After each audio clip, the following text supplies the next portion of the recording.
Well, thank you very much, everybody. A lot of progress is being made, as you see. And we're reopening our country, and it's very exciting. And it should have never happened. This plague should never have happened. It could have been stopped, but people chose not to stop it.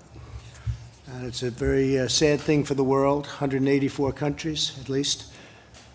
But it's a great honor to have you with us, friends of mine, who have been truly great business leaders and are great business leaders. And you're opening up your company again, too, if you think about it, right? You're sort of doing a reopening, but they're great companies and they'll do very well, hopefully better than ever before. And that's what we're seeing.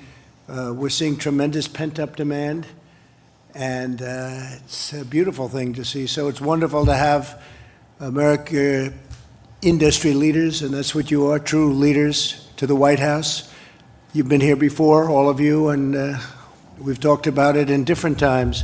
We built the greatest economy in the history of the world, and nobody even disputes that. And one day they walk in, they say, "Sir, we're going to have to close it up until we get rid of this hidden enemy, this terrible scourge." And that's what we did, and we did the right thing. We did an incredible job. We worked with the governments. We worked with states all over the country. We had no ventilators, or very few, from previous administrations, and we became the king of ventilators. We have thousands and thousands of ventilators. We're now helping other countries with ventilators. We had old-fashioned tests that didn't work. They were really obsolete. They didn't work. They were broken. And we end up, the testing has been incredible now, and to a level that nobody's seen. I got a call from President Moon of South Korea. He said, "Congratulations, your testing is just, nobody's ever seen anything like we're doing." We've tested more than all countries put together, and millions of tests, and the highest quality test. But it's great to be with you. We're joined by Matt Maddox of Wynn Resorts, Chris Reynolds of Toyota, Chris Nassetta of Hilton, Josh Bolton of the Business Roundtable, Walt Immer of Waffle House, and thanks to Vice President Mike Pence, Secretary Steve Mnuchin, and Secretary Eugene Scalia. That Scalia has very good genes. Where's Scalia? He has very good genes, that guy, I'll tell you. Scalia, he's got the Scalia genes, right? We all know what that means. We mourn, and I have to say this so strongly, we mourn every life tragically lost to the invisible enemy, and we're heartened that the worst of the pain and suffering is going to be behind us. We think we really have crossed a big boundary, and much better days are ahead. And I often say I see the light at the end of the tunnel very strongly. This demand is going to be incredible. I think next year is going to be an incredible year for our economy. I think the fourth quarter is going to be really, really good. Kevin, we were talking about that before. You maybe will say something. And we're going to be in a transition quarter next quarter, the third quarter. And I think we'll do very, very nicely there from an economic standpoint. But thanks to the devotion of the American people, the number of new cases continues to decline. The United States has now conducted nearly 6 million tests, far more than any other nation, as I said. So many tests, and so much has been learned about what we're fighting. And if it does rear up a little bit in the fall, or even a lot, we'll be able to put it out. We'll put out the embers, or we'll put out the flames. 2 weeks ago, we released guidelines to give states a real strong indication of what we want and how we want it done. We've really had a good relationship with the states. Mike Pence has worked very, very hard with the task force. He's headed the task force, so importantly, with a great group of people. And it's just been incredible what's taken place over a very short period of time, including the gowns and all of the surgical equipment and the safety equipment and masks. People don't talk about masks anymore. That's the other thing. They're not talking about masks. They were talking about where are the masks, because we had a cupboard that was bare. We didn't have a lot of equipment or medical supplies in the cupboard that we inherited. Now we're taking in millions and millions of masks. I'll give you a number that you won't even believe we have in order. 500 million masks coming in, and we've delivered millions and millions and tens of millions of masks all over. So you don't hear about that anymore either. You don't hear about ventilators, you don't hear about masks, and you shouldn't be hearing about testing, but that's the last thing they can complain about, I guess. You know, if we do 2 million tests, they said, how come you didn't do 3? Well, we do 3, and then they say, how come you didn't do 4? That's like a dream for the media. But we've done incredible with testing, and you'll see over the next coming weeks, Mike, you may want to speak about that a little bit, but over the next coming weeks, you'll see some astonishing numbers. I don't know that all of that's even necessary. You have some governors that love the tests. You have others that like doing it a different way, an old-fashioned way, with some testing, but we're going maximum testing. We've encouraged the more than 30 states that have taken steps to resume economic activity already. We've given them tremendous encouragement and support. We're backing them 100%. You know, many governors have called me, telling me their plans, laying them out. Governor of Texas, Oklahoma, governor of Arkansas, many governors. I spoke with Governor Cuomo. We had a great talk today on a different subject, but he wants to get open. Everybody wants to get open. They want to get open, and they want to get back to business. And their constituents, the citizens of this country, want to get back. And that's what's happening. So I just want to perhaps start off by introducing our vice president, and then we'll go around the table, and you'll introduce yourself and say a few words to the media. You're covered by very serious media out here. The audience can't see it, but these are the most wonderful human beings. Actually, this is a nice group. I can't imagine. We actually have a nice group of people. But Mike, if you could say a few words, please, that would be great, and then we'll go around the table. Thank you. Well, thank you, Mr. President. And I want to thank all the distinguished business leaders who are here and the literally millions of Americans that are employed at the businesses represented around this table. It's remarkable to think, Mr. President, that before the coronavirus epidemic came ashore, we had seen extraordinary growth in the American economy, not just the stock market setting records, millions of new jobs, more Americans working than ever before. But in January, when you stood up the White House Coronavirus Task Force, you said we had one mission, and that was to save lives and to make sure that the healthcare providers in America would be able to render the level of care to any American struggling with the coronavirus that we would want our own family members to have. And thanks to your leadership, thanks to the partnership that we forged with states across the country, working with local health officials, Mr. President, as you said yesterday, we have light at the end of the tunnel. We really are encouraged by the progress in even the hot spots around the country. Cases are leveling off, and in some areas going down. Hospitalizations are declining, even in the greater New York City area. That's a testament to the American people, to the way the American people now nearly 45 days ago embraced the guidelines to slow the spread. And as we come to the end of this mitigation period, states across the country have all embraced those same mitigation and social distancing efforts. The American people have put them into practice. We've saved lives. We've protected the vulnerable. We've preserved our healthcare system, and we're well on our way to healing our land. As you mentioned, testing will be a part of how we move to the next stage. It was just on the 16th that you laid out a plan for opening up America again. And as we sit here today, I'm informed that 35 states have already released formal opening plans, many of which are consulting directly with our team here in the administration, and we're going to continue to work with all of them. Testing is a major part of it, and I can assure you, Mr. President, and the American people that we'll continue to scale testing across the country. We're doing more than 1 million tests a week now, 5.8 million tests total.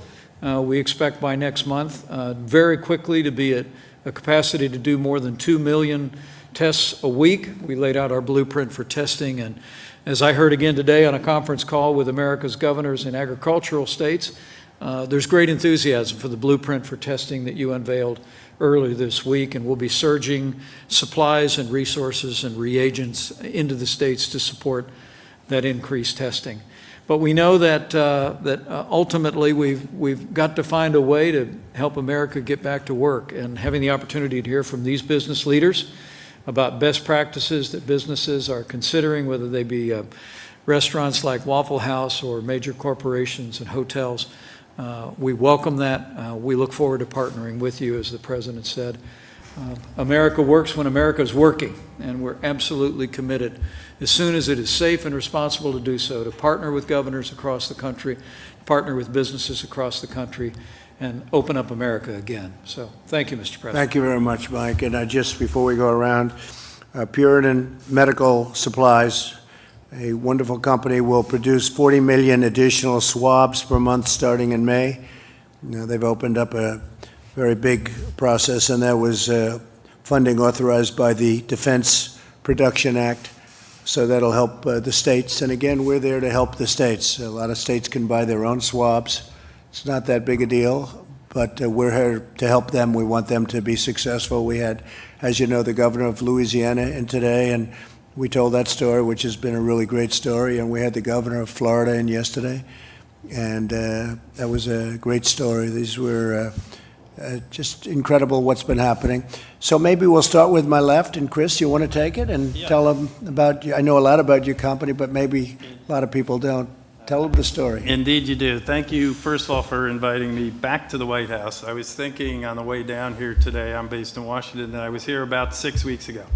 The world was a different place. We were not at the beginning, but we were in the thick of it fighting this war. And we've come a long way. We've made tremendous progress thanks to your leadership and the leadership of the administration that's represented around this table and otherwise. So thank you for that.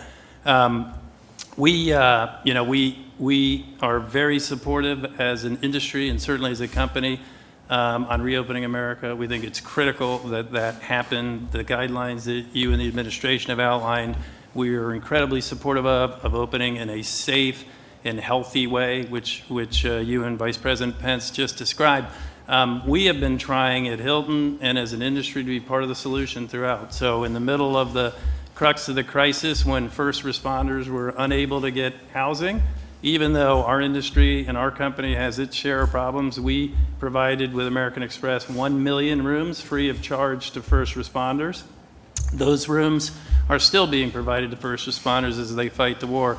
But now as we think about, and I spend my time predominantly on the reopening of our business, what we realize is that people do want to get out. They want safety. They want to be doing it in a way that is safe. They want to feel good about it, but they want to get out. They want to visit their family, their friends, their loved ones. They ultimately want to get around the country and do business again. And in order to do that, they want to feel safe. So all the work that you all are doing is obviously, as an administration in the states, is critical. What we're trying to do in our part is develop the best health and hygiene standards that exist. So when they stay in our hotels, they feel safe. So what we launched just this week was in a partnership with Lysol, one of the most respected brands with some of the best scientists on cleanliness and killing germs, and the Mayo Clinic, one of the most reputable health organizations in the world. We have developed and are working on the absolute best protocols so that when people come into our hotels, the rooms have been cleaned, they've been sealed, the public spaces have, and that they can feel safe and secure in that environment so they can get out and see the people they want to see and see this great country again like they used to. We've also been trying to work with the industry, and industry, to their credit, is trying to mobilize to create a consistent set of standards so that this isn't just Hilton. The whole industry, would have a set of health and hygiene standards that would make people comfortable. We will be sharing it with the administration, sharing it with governors already to try and create a standard. We stand ready as Hilton, and we stand ready as an industry to help get America open and moving again. That's great. Thank you very much. Great company, and you'll have it up and running again very soon. I know you very well, and you're going to do a great job reopening. We're reopening Hilton, and we're reopening our nation. A lot of companies are very excited right now. Steve, do you want to say just a couple of words about where we are with the different things, please? Well, I think, thank you, Mr. President, Mr. Vice President. It's great to see these companies here today. It's great to see the reopening. I think we're making an enormous amount of progress. Yesterday, we met with small businesses that we saw the benefit of the programs. Today, we're meeting with big businesses. I was particularly pleased to hear from Chris. He's been able to access the capital markets. Just the announcement of our facilities with the Federal Reserve created liquidity so that public companies could access the capital markets and not need to come to the governments for support. Thank you. Thank you very much. Please, how you doing? I'm doing great. Thank you, Mr. President. I'm Walt Amer with Waffle House in Atlanta, Georgia. It's an honor to be here today. Thank you for including me, probably a well-dressed cook and dishwasher. I don't know about big companies, but we're happy to be included. And thank you too, Mr. Vice President, for all of your support. I am here representing our industry, I believe, and in large part the independent restaurant companies of America that are out here that have helped create the fabric of our country with the restaurants that they've put in our communities and the connections they have to the communities. And we, in a small way, feel like we are a part of that. We did have the opportunity this week in the state of Georgia and the state of Tennessee to open up some of our dining rooms to dine-in customers again. And it was very welcomed by our people. It was welcomed by our customers. Our customers are ready to see some sign of progress that we are beginning to move forward. We've done it in a safe way. We have followed all of the guidelines, your guidelines, the CDC guidelines, and how to make that happen. But what we believe when we started out on this journey, we said we really have several goals. And the first goal was we wanted it to be a safe environment for our customers and for our associates. And our second goal was to create financial safety for our workforce. And I wanted to thank you personally on behalf of our workforce, for all of the stimulus funds that have gone directly to the workforce of America. It is making a difference. It has made a difference. It is keeping the economic engine turning ever so slowly right now, but it is helping keep people put food on their table and a roof over their heads. So on behalf of our workforce, I thank you for that.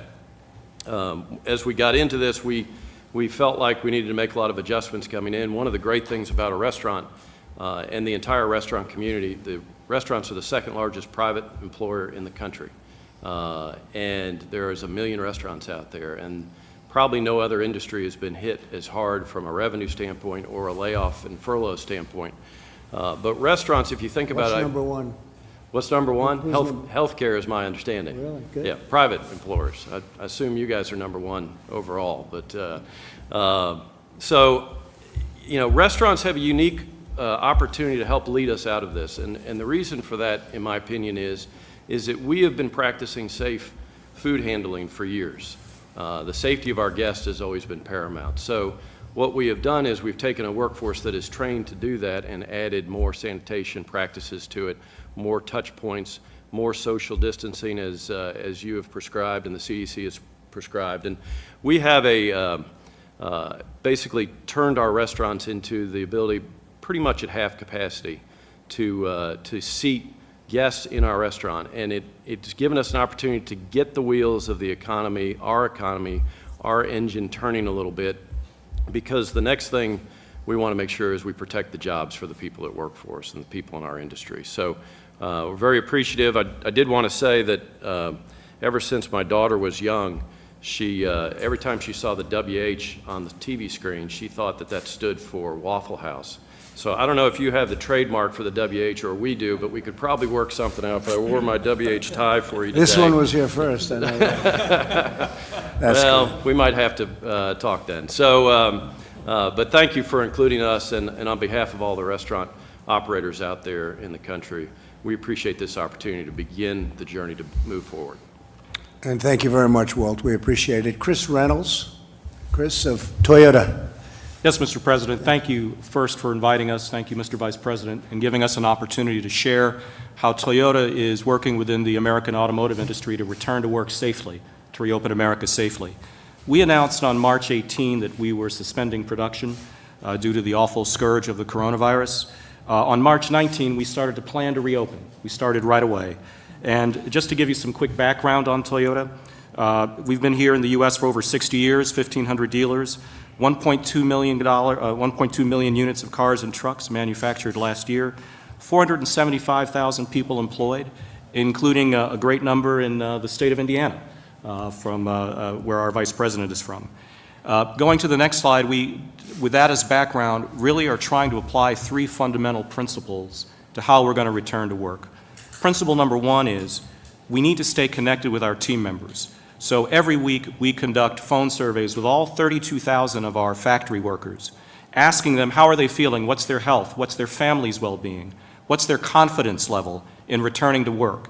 And we also preview with them all of the new safety protocols and processes that we're going to put in place. We share pictures of the reconfigured factory workplace so they can have confidence that we're doing everything possible, Mr. President, to keep them healthy, safe, and productive. The second principle that we follow is that we've prepared our plants and facilities for safe and healthy working. So, like many here, we're engaging in marked-off areas that require social distancing, the provision of masks and face shields where appropriate, daily temperature screening, as well as a daily app-based questionnaire that before you come into work asks you, how are you feeling today? Do you have any symptoms? So that we can try and manage and contain the virus. And we're using best practices not only from your own Center for Disease Control, Mr. President, but also from around the world to try and increase the safety and health of our team members as they produce.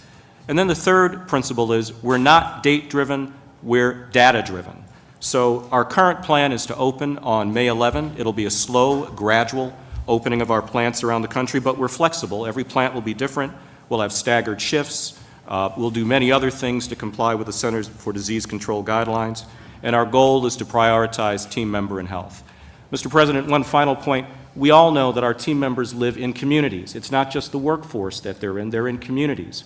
So what Toyota has done is it's tried to support the communities in which our team members live, including manufacturing 500,000 face shields just since the start of this crisis to distribute to healthcare centers, nursing homes, first responders around the country so that our team members can feel that we're also part of the community. And we've also put together, just released yesterday, a community service announcement aimed at those communities of color that have been particularly impacted by the lethal nature of this virus. This announcement includes celebrities encouraging everyone to engage in safe practices promoted by the Centers for Disease Control. So we think it's a holistic process.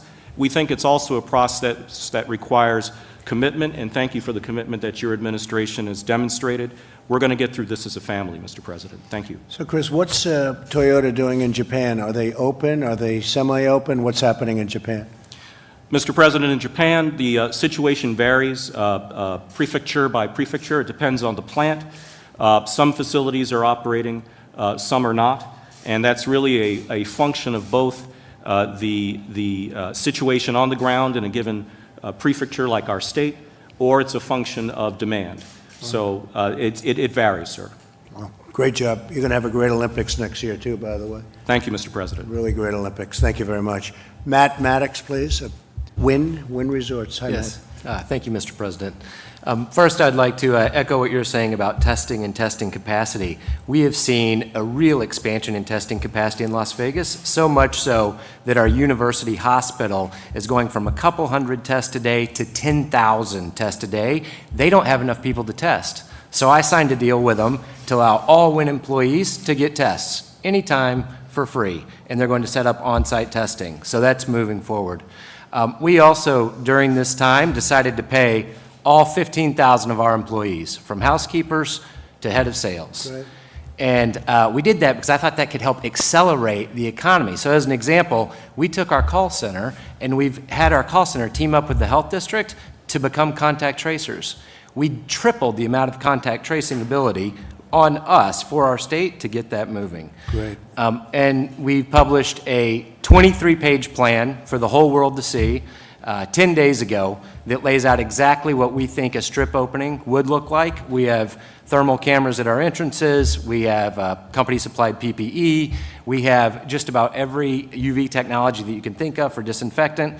So we're ready, and I'm encouraging our state that we need to begin a phased approach and get back to business. So, Matt, when do you think the Las Vegas Strip will be opening? Do you have any idea? So the plan that I put forward to the state is this week, let's start phase one, golf course, tennis courts, small restaurants, small retails, nail salons, et cetera, with social distancing in place. Judge the benchmarks that we've prepared. We prepared 3 benchmarks based on disease growth, ICU capacity, and testing positivity rate. We're going to have them out there public every day. If we're inside those benchmarks in 3 weeks, then on Memorial Day, I would hope that we're open. And you have a lot of excess testing capacity. That's great. We do. Others have said that too. We do. Ron DeSantis said it yesterday. So all 12,000 of our employees in Las Vegas can now go get a test. That's fantastic. Thank you very much. Great Sure. job. Say hello to all of my friends. I will. I All will, right. of course. Josh Bolton, please. Josh, Business Roundtable.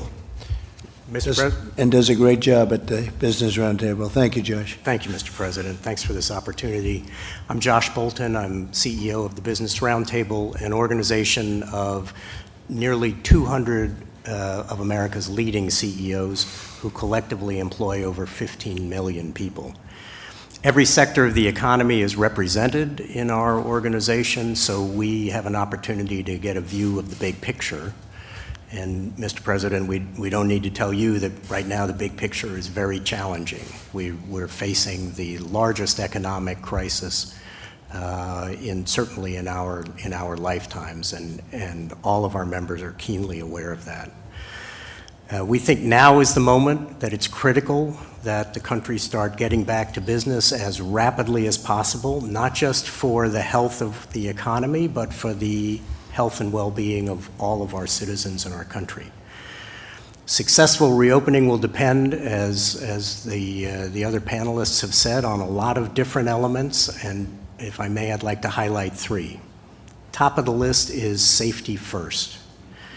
Business Roundtable companies are all uniformly committed, above all, to protecting the lives and the well-being of their employees and their customers. And that means following sound public health guidance like the guidance that has issued here from the very capable people on your team. At Business Roundtable, all of our members either already have in place or are formulating careful plans for responsibly transitioning back to work, like the plans we've heard about just now this afternoon. They're devising new measures around personal protective equipment, cleaning procedures, virus screening, ongoing social distancing in the workplace, all of the things that you know about, and they all seem to be excellent plans. Which takes me to my second point, which is consistent guidelines. No matter how good every company's transition plan is, and we've heard a lot of good ones here this afternoon, public confidence will be undermined and the speed of the reopening will be dramatically slowed if we're all doing different things. And that's why the Business Roundtable has called for clear, science-based guidance from the federal and state governments on appropriate safety measures in multiple workplace and commercial settings at different stages in the progression of the disease. The White House guidelines, Mr. President, that you highlighted in your first slide, the ones that came out 2 weeks ago, are an excellent start in identifying a common set of phases for dealing with reopening. And a number of states are off to a really good start in identifying recommended safety measures in each of various different settings. Now we think, since we are now on the cusp of many places being ready to reopen more fully, we think more specific guidance is needed. And so on Friday, we sent to the Vice President and to all the governors a set of recommendations on the kinds of consistent guidance our businesses feel is necessary for the safest and fastest reopening.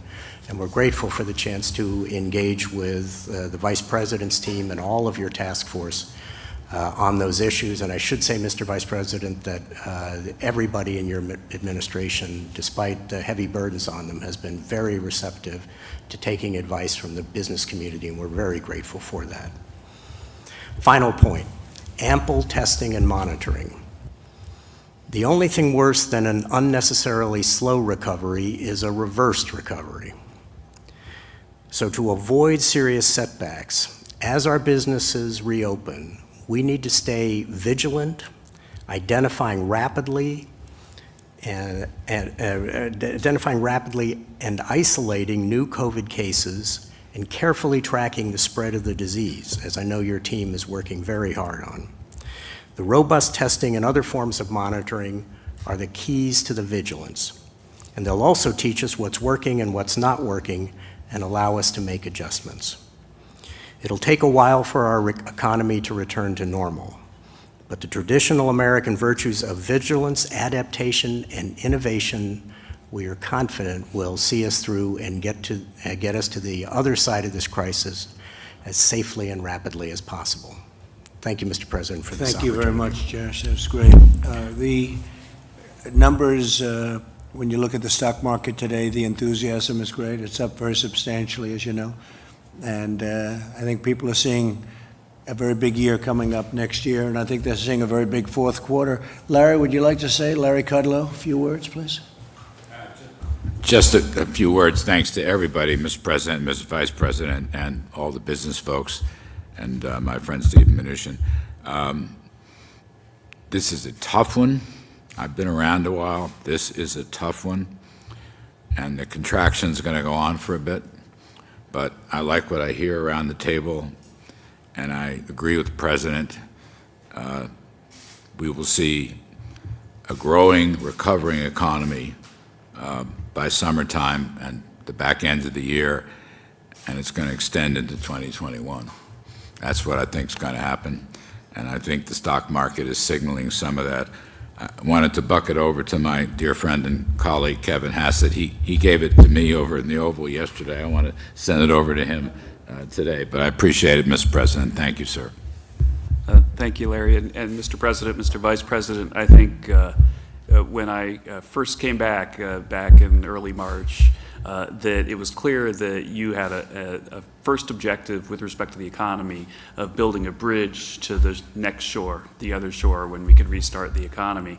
And it was really massive fiscal action that made it so that a day like today could be possible, whereas you look around, there are all these businesses that have the wherewithal to start up, and it's because they've stayed connected to their employees. The checks that we've mailed to citizens means that there's going to be demand for their products. And so the big negative numbers that we're going to be seeing over the next few months don't necessarily mean what they would have meant absent all those policies. And so I think that we all have a great deal of optimism about how quickly the economy can come back, and it's precisely because of what we see in the room today, that people have come up with plans based on the guidance that your task force, Mr. Vice President, have given that make it so that they can operate safely, and they're gradually across the country opening up and getting back to work, and they're able to do so because of the lifeline that you, Mr. President, threw them with all of the first three phases of fiscal policy. Thank you. And it's great to have you back, too. Very talented guy. At least he made a lot of good predictions, and your predictions all turned out. Between you and Larry, that's a tremendous team. Thank you both very much. Gene, Secretary of a very important thing called labor. What's more important than labor? Well, it is so important. And, Mr. President, I was pleased to be able to tell you earlier today that as of yesterday, all 50 states and the District of Columbia are now offering the additional $600 in unemployment insurance that was part of the CARES Act that you signed last month. This was an additional benefit on top of what the states were already making available in unemployment, and one important part of your program to support workers during this difficult time. As you know, the states have had some challenges with their computer systems. We've been working with them. This is not declaring victory on all aspects of delivering those unemployment benefits, but it is a milestone I wanted to note. I have been very pleased to hear the discussion among this group about all the steps that companies are taking to keep their workers safe. I think we all appreciate that confidence on the part of workers that they will be safe in the workplace is going to be an important part of the reopening. as well as confidence on the part of business about what needs to be done, and that when those steps are taken, they will have satisfied their obligations. We at the Labor Department have been working carefully in conjunction with the CDC to provide guidance for a variety of different workplaces so that employers and companies know what needs to be done, and employees know as well. And we'll continue to do that. We're also receiving complaints from workers who worry about safe work conditions, or that they might have experienced some adverse action for raising safety concerns, and we'll look into those, and we have the tools that we need from an enforcement perspective if workers' rights aren't respected. But I'm so heartened to hear the steps that businesses want to take and are taking to support their workers. Just a last observation, Mr. President. As you and the Vice President said, just weeks ago, we were enjoying such an extraordinary economy, and there were reasons for that. There were policies that you put in place, lower taxes, deregulation, that were vital to what we enjoyed before. Right now, we're in a period of very important government intervention. We need that. But as we look forward to the department, I think it will be important to remember as well the limits of government, and that the single best thing for workers is a vibrant economy, and that often comes from allowing free markets and free people to go about their business. We'll keep that in mind, too. Thank you. Okay. Any questions for our panelists, please? Yeah, please. This could be a question for any of the business leaders, but there are polls that show that Americans say, the vast majority of Americans say, that once they're allowed to go back to restaurants, hotels, places like that they won't, because they don't feel safe. So are you worried that until there is a vaccine, people really won't come back to some of these businesses? Of course we worry about it, and we see some of the same polling, and we're talking to our customers by the tens of millions, hundreds of millions. Last year we served 180 million people, so we have a pretty big and extensive customer base. What we're hearing from our customers is that they're desperate to get back out and move around and see their country again and see their friends again. They obviously want to do it in a safe and healthy way. And so I think our customers are saying they're looking for the government, both state and federal government, to focus on testing so that they understand, what real mortality rates are, as work has been done with the Stanford test and the data in Norway and other data points that are coming out as the administration and states do more and more testing. I think our customers, what I'm hearing from our customers, they're starting to understand, while every life is precious, that the reality of the ultimate mortality rates here is probably much, much lower than had been estimated. And if they are old and infirm, that they have great risk, and those people should be protected. But if they're not, they probably are at a very low risk. They're then looking for, which is why we launched this week Clean Stay, and while we're working with our industry, they want to know that people are being responsible, right? They want to know that we are doing the testing, the social distancing, that we are using protocols and PPE in protecting our employees so that they can protect customers, that we're being very thoughtful and sensible, that when they do come and stay with us or they enter into a restaurant, where we've always had good hygiene, as you heard earlier, we are, our people are trained to have good hygiene, but we up our game so that when they're with us, they feel safe. So I think it's a combination of those things that are happening, of broadly understanding the real risk that they have, and then mitigating that risk even further by the specific actions that we all take in our places of work with our team members and thus ultimately with our customers. I haven't seen that, because I will tell you, to me, I think there's a tremendous pent-up demand for people. I see it in Texas, where they have lines going into stores, and a couple of restaurants, I guess, opened, and they literally have long lines. I think there's a tremendous pent-up demand.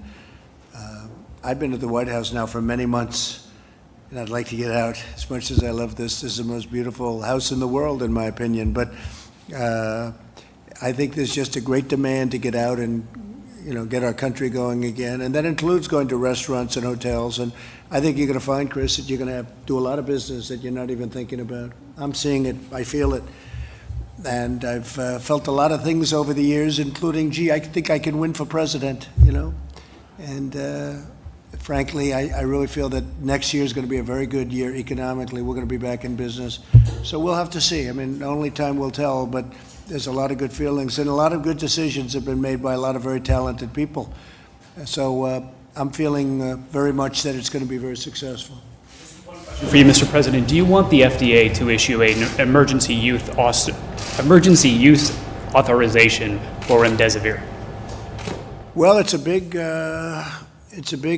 thing what happened just recently where they came up with something that has a very substantial percentage. You know, it's a building block. Tony said it today. I thought it was very well expressed.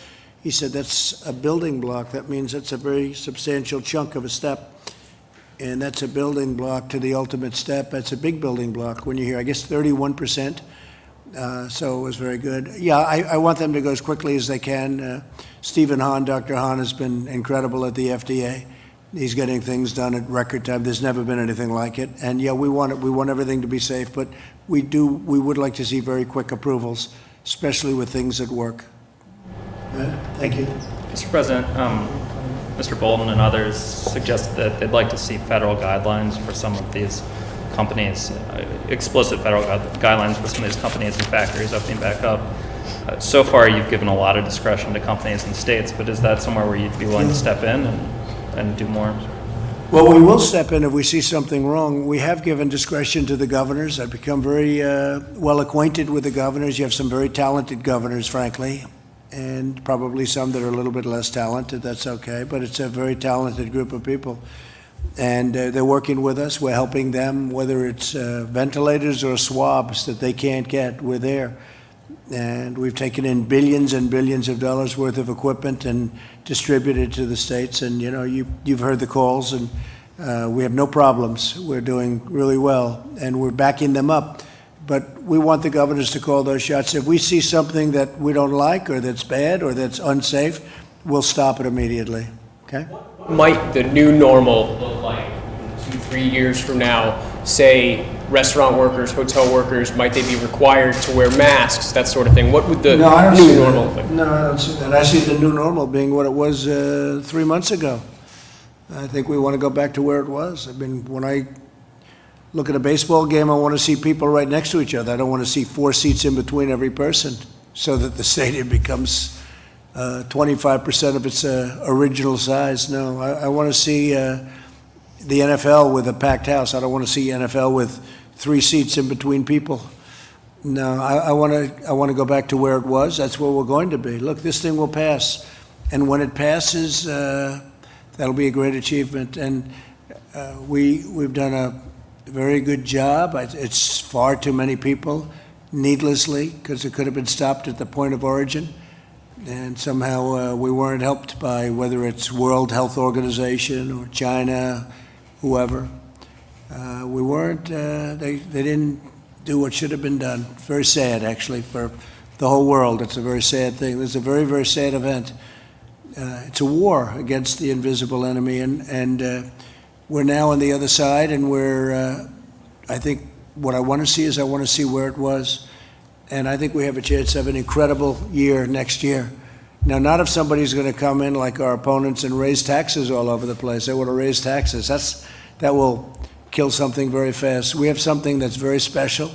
We built the greatest economy in the world, and I want to get that back as soon as possible. I think we can start getting it back very, very quickly. Look at the stock market today. When it has that kind of, Kevin and Larry, when it has that kind of, Josh, when it has that kind of a bounce today, as much as it went up, but I think it set almost a record over the last week, right? It's almost a record.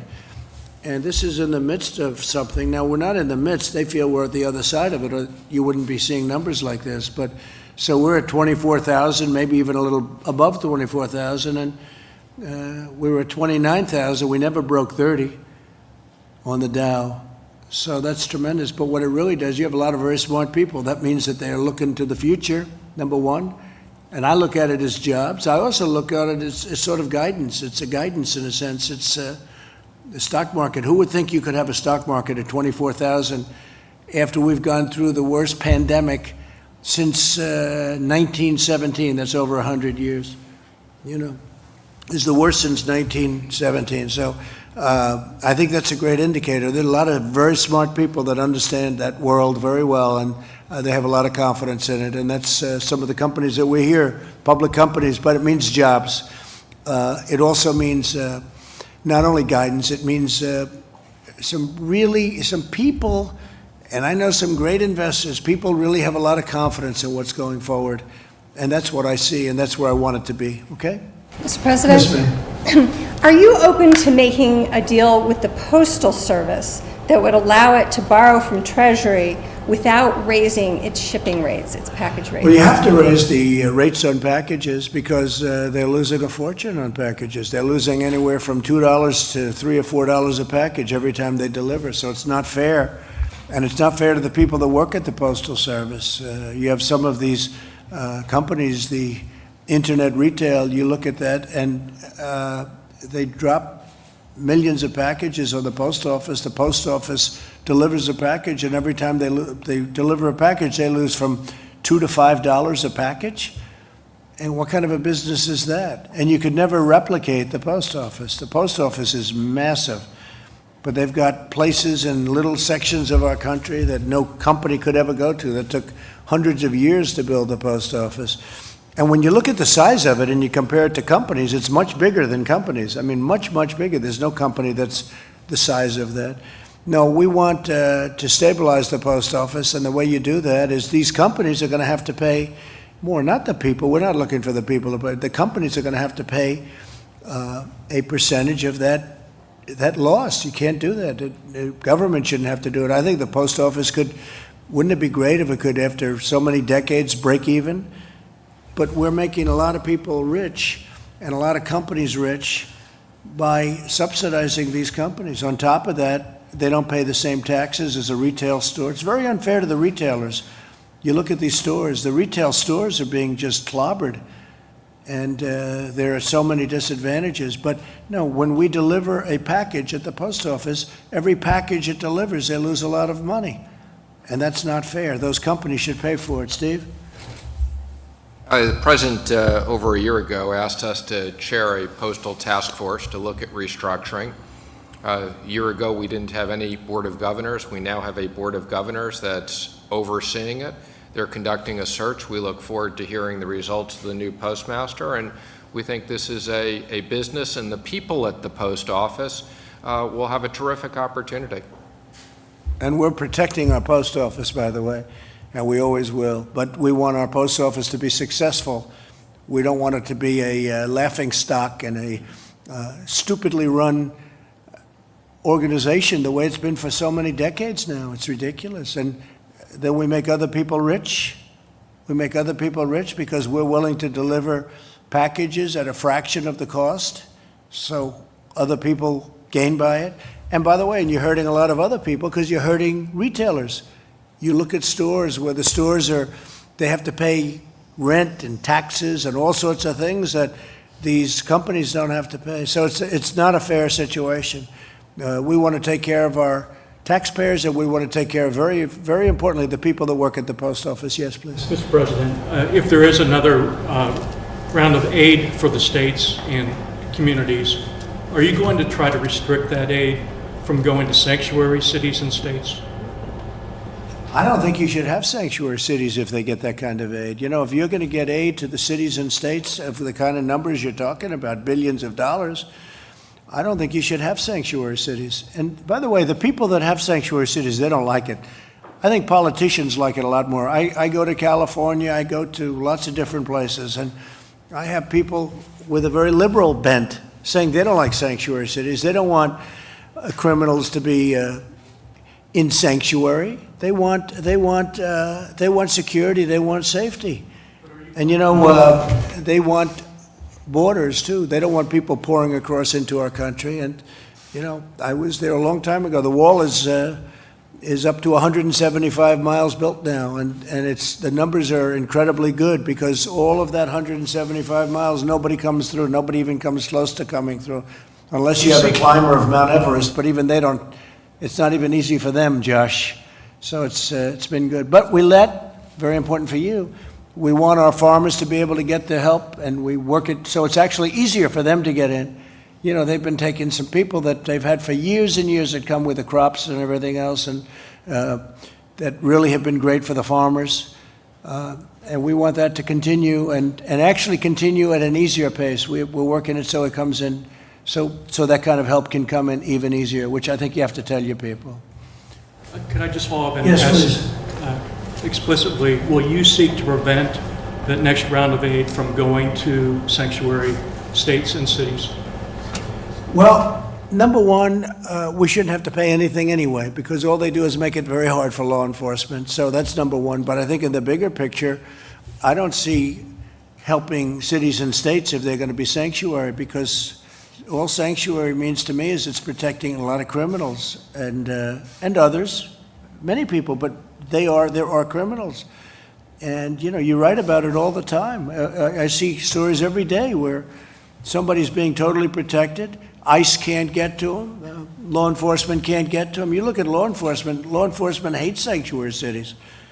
We want a safe country. We don't want people that are criminals and criminals from other countries in many cases protected, and you can't get to them. And then we're supposed to make massive payments to those states to bail out what they've done wrong over a 25-year period. So we'll see. That'll be a subject that will be discussed, certainly, sanctuary cities. I think maybe it was brought up yesterday, and I made the statement, and people were surprised to hear it, but they shouldn't be surprised. Okay? Thank you. Mr. President, when would you like the country to fully be reopened to the way it was before, as you mentioned? Well, we talked about it, and very strongly Josh mentioned safety. Have to have safety. But at the same time, people want this country open. The people here want it open. And there is a danger to too much being confined to a house or an apartment or wherever you live. You can't, we got to start moving along. And with all of the testing we're doing, with all of the things we're doing, you can do this now. And governors are actually, a lot of pressure is being put on governors right now by the people in their states. They want to get it open, and that's what you want. That's what we all want. And with all of the procedures and safety, we've learned a lot about this hidden enemy. We've learned a lot, and there'll be pockets of fire, and we'll put them out. We'll put them out very, very quickly. But, you know, during this period of time, I think we've really learned a tremendous amount about how to handle it. Nothing easy, but we want safety. So we want safety, and we want economic, where people can go and make a great living and go back to living the way, I mean, you had people, we had wonderful people in yesterday where the business was going to be lost other than what we did, Steve, with the great programs that we set up. Their businesses were gone. One man, he was a chef with 5 children, and his mother lived with him and his wife, and he lost his job for the first time in his life. Some of you were there.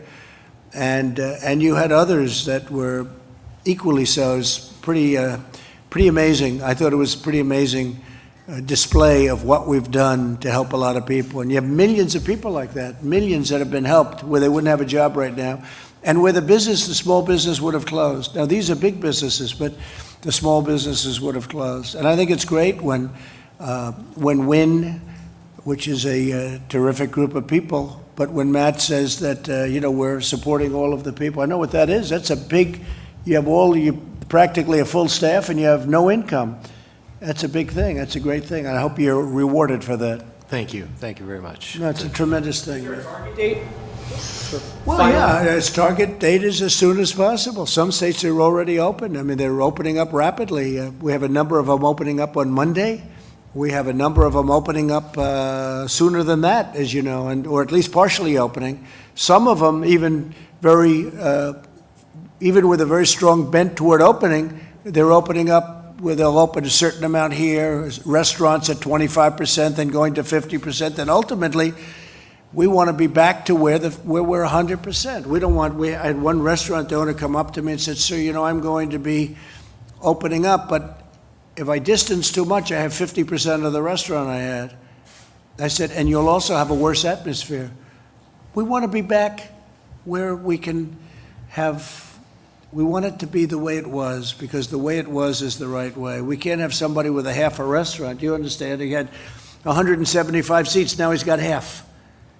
That's not going to pay the rent or whatever. Same thing with an owner. I was on the phone with the commissioners and some of the owners of sports, of big-time sports, and he was talking almost like he was going to have 2 or 3 seats in between everybody that was there.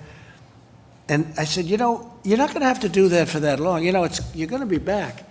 He said, really? Oh, really? He was like, I don't want people to get used to this because this virus is going to be gone.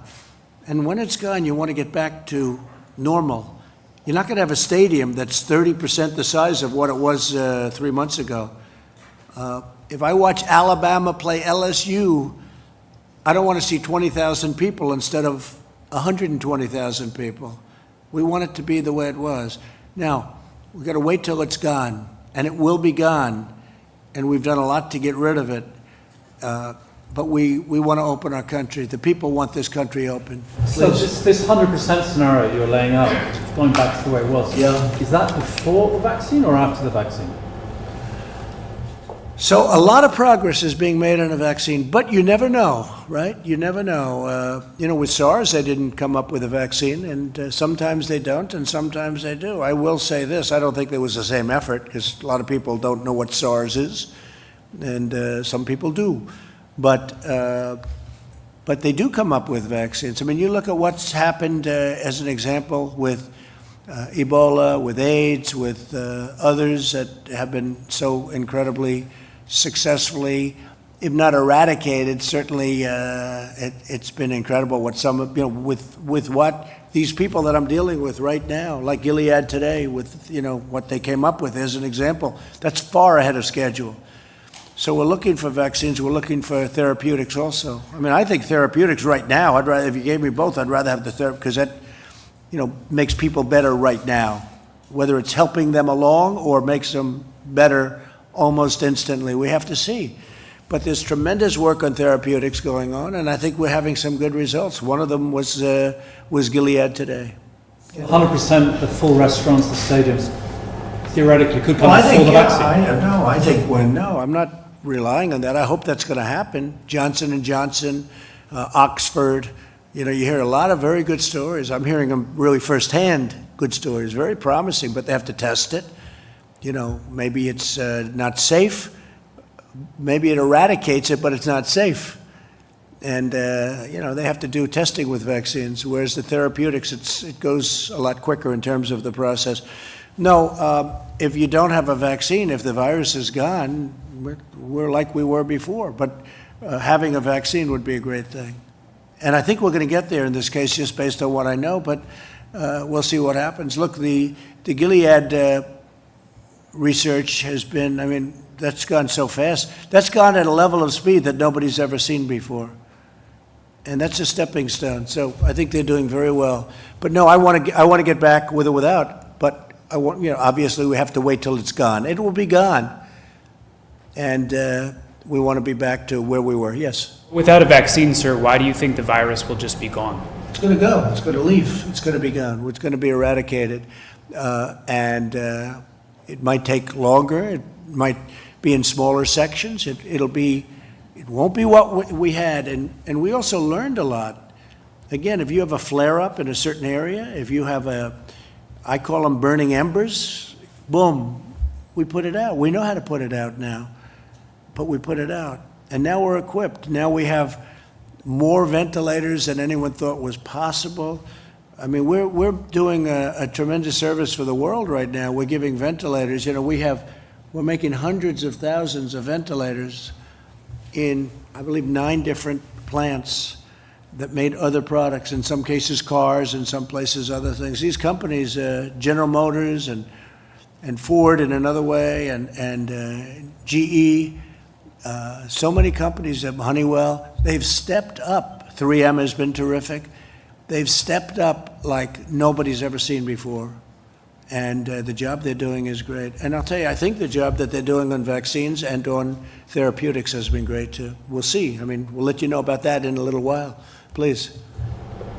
Anybody else? Yeah, Mr. President, oil's up today, partially on reports that the Treasury Secretary and others may have. What is it up to? Depends on which, but it's about $25. But on the suggestion that the Treasury Secretary and others may have presented you with a plan for government assistance to the oil companies. Well, we're not going to let our oil companies go and get in trouble. It's not their fault that they got hit by 50% less volume in one day. You know, one instant, all of a sudden, these very great companies are employing all these people. So I'm talking to Steve, and you know, we just saved the airlines. The airlines were having the best year they've ever had. And then all of a sudden they're like out of business. We can't let that happen. So we saved the airlines. That's done. We're saving other companies and industries. And I would say, Steve, maybe you can talk to it, but I think the oil industry is one of the top on the list. So we're looking at a lot of different strategies. We have a dedicated team combined of people at Treasury and people at the Department of Energy. As I've said before, this is not going to be a bailout of shareholders, but this is going to be supporting the national security issue. I would just comment the Secretary of Energy has done an extraordinary job of taking in oil in the strategic reserve and being paid for the storage capacity in oil. We're also exploring potentially having the ability to store another several 100 million barrels. So we're looking at lots of different options. We're in touch with lots of people around the world, and the President is determined that we protect the national security interest and the jobs. Announcement this week about... Well, we had a very interesting thing because we had a lot of capacity, meaning you can fill it up in the national strategic reserves, and, you know, it wasn't full. And we made a great deal. If you would have told us that we could have had that filled up, or it's on the way to being filled up at the kind of pricing that we're talking about, I would have said, you have to be kidding. We're talking about 19, I'm not sure Chris is going to be happy about this because it doesn't pertain to the hotel business, don't get scared, but you know, we're talking about like 1952 pricing. It's unbelievable. It's prices that are so low, and in some cases we're storing oil and getting paid for storage because we have a tremendous capacity for it. So what's happened with the strategic reserves is incredible. And additional aid might be announced this week, or do you have a timeline for that? Say it. Additional aid might be announced this week, or do you have a timeline for it? On that? For oil companies. Well, you mean a plan to help them out? Yes. I would say shortly. I mean, right now we're dealing with some of the big ones, but the big ones are very strong. They've been very strong over the years. I think that they're not going to have the problem. But we have a lot of great people and a lot of great jobs in Texas and Oklahoma and North Dakota and other states that are great. It's energy. It's not. I don't even call it oil. I call it energy. This is the backbone of the world, really. You know, you can talk all of the green. I'm all for green, but the green can't power these massive factories that are being built in this country. It just can't. The windmills aren't going to be able to do it. And solar's not going to be able to do it. I love solar, but it's not going to be able to do it. And, you know, we're getting it for the right price, but we're not going to we're energy independent. We're not going to let our energy industry down. We're not going to let them, and it's not our fault. It's not their fault. But we're not going to let anything happen to them, so we're working on that very hard. I think protecting energy and energy independence, to me, that's a very big part of what happened. You know, energy has really helped me turn this country into the economic power that it's been, and we're not going to let that go. And sure, it's going to have a couple of bad years. We have a tremendous oversupply. The reason we have the oversupply, though, number one, it was a very efficient business, and but the reason we have it is because the demand got cut in half one day by this plague. One day, all of a sudden, take a look at the roads. It goes from packed highways, everybody traveling, going all over, to no cars on the road. I mean, that was 25, 30% right there. But then there's other things, factories that aren't working right now because of this. We did a great thing last night, using the powers that we have to make sure that the processors and all of the delivery of our food chain, that it was protected and safe. And those people, we were on the phone with all of them this morning, pretty much all of them, as you probably know. They were cheering, literally cheering over the phone. We did some good moves, not money moves so much as common sense moves, because they were being hurt by stupidity. And we have them really back online. So I think that we put out, that's called burning embers too. We put out a fire. So there'll be plenty of meat and pork and everything that you want, yeah. And Mr. President, you said you were anxious to get out of the White House. Might we see some travel in the next week or so? I think so. I think I'm going to Arizona next week, and we look forward to that. And I'm going to, I hope, Ohio very soon. And we're going to start to move around, and hopefully in the not too distant future, we'll have some massive rallies and people will be sitting next to each other. I can't imagine a rally where you have every fourth seat full, every 6 seats are empty for every one that you have full. That wouldn't look too good. No, I hope that we're going to be able to do some good old-fashioned 25,000 person rallies where everyone's going wild because they love our country. Okay. Do you expect that to happen? Well, I'm going to Arizona, and that's a little bit different. That's having to do with industry because it's too soon for the big everybody get together and stand next to each other crowds. But that'll be next week. I don't know. It'll depend. It also depends on states. You have different states. Some states are really in great shape now, and some states will be in great shape. But a lot of progress has been made. A lot of progress has been made. It's pretty incredible. Even if you look in New York, I spoke with Governor Cuomo at length today, and they're on that other side of the curve. A lot less. It's been hit very hard. It's New York, and you probably would expect that. But they're on the other side of that curve. The bed usage and the people coming to hospitals is way down, much lower than it was. So a lot of very positive signs are happening. Okay. So, President, do you expect to be able to hold rallies before the election? Do you I think hope so. I hope so. Look, we have a tremendous pent-up demand. They love what we're doing. They don't want to have taxes raised. They don't want to have stupid things happening. They like the trade deals. We've made great trade deals. I mean, the greatest trade deals ever made in this country. And that's what they want. And we have a lot of them that were lined up and ready to be done, right, Kevin?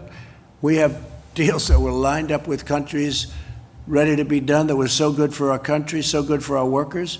And then this scourge came along, and, that's the last thing people are thinking about right now. It's, we put them on hold for a little while. But no, I hope to see football games and baseball games and basketball. Now, for basketball, you're going to have a little bit of a time. I don't know what they're going to do. Maybe they'll be able to play sort of toward the finals or the playoffs or whatever they're doing.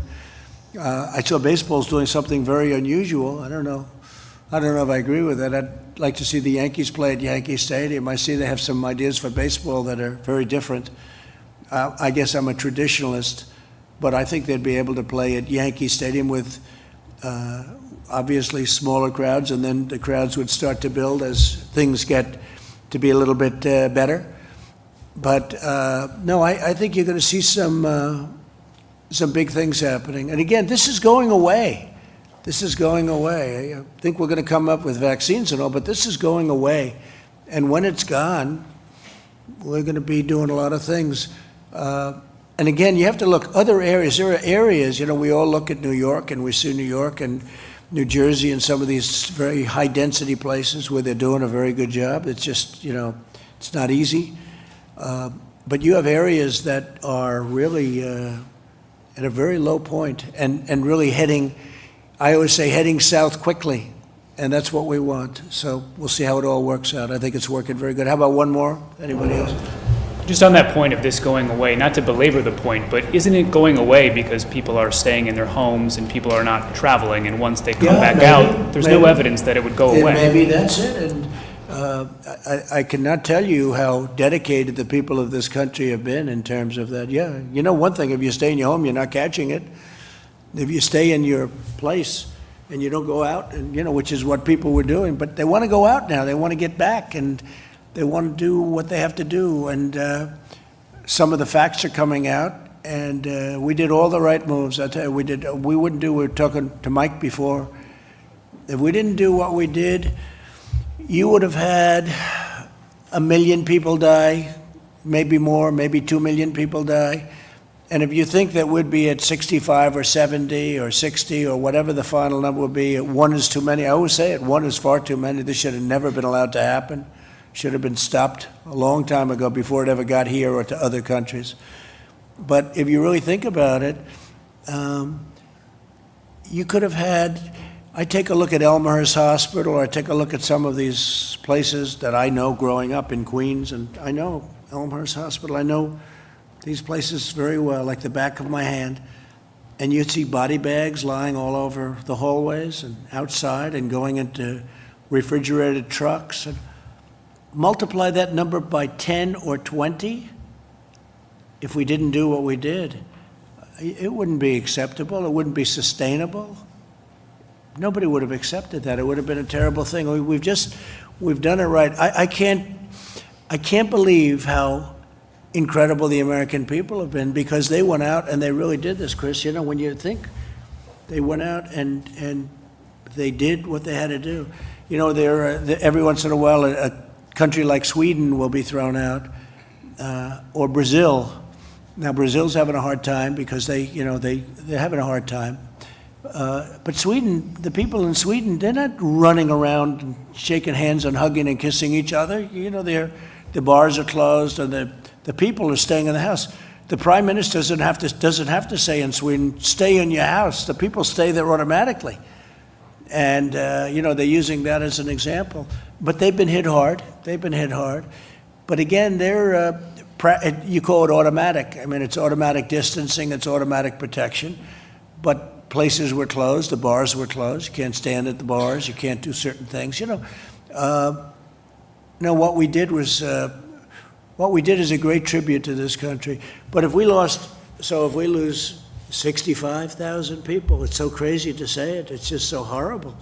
But if we lose 65,000 people, and instead of that going the other route, we would have lost 1 million or 1.5 million or 2 million, it's possible. It's possible that you lost more. But could you imagine, look how horrible it is to lose 65 and then multiply that times many, many times. That would not be sustainable.